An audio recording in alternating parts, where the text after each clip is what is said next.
There is nothing more intense as you approach harvest and everything you have is on the line. When you're making wine, you're so distinctly in tune with weather and soil and earth. If it rains, if it's sunny, if it's hot, if you have a north wind, it's all riding on that weather pattern. And you're just waiting to see what Mother Nature gives you. And so you're watching the Weather Channel every day, constantly, to see, do you wait another week to pick the grapes, or do you pull them now because there's a rainstorm coming? All of it hinges on the weather.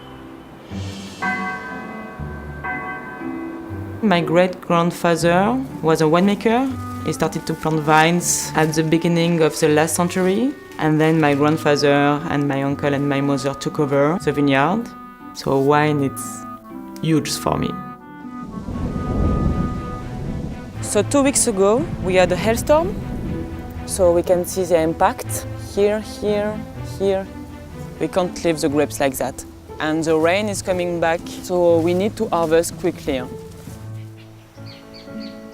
The thing that I love about wine is that it never stops changing.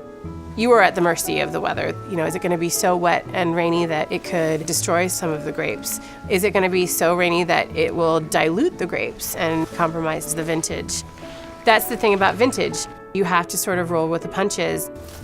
The Weather Channel app's hourly and daily forecast is really important. You could have a couple-hour window and say, okay, let's pick now because we're going to have rain in 3 hours. So let's get them into the winery before the rain hits. We have to adapt every day. It's never the same because of the weather. Every year it's changing and gives you a different vintage.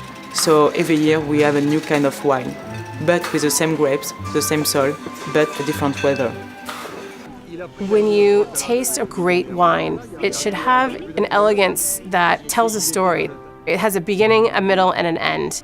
What it really is actually tasting mineral inside the wine. You're tasting earth, you're tasting wet rocks, you're tasting clay, you're tasting the weather.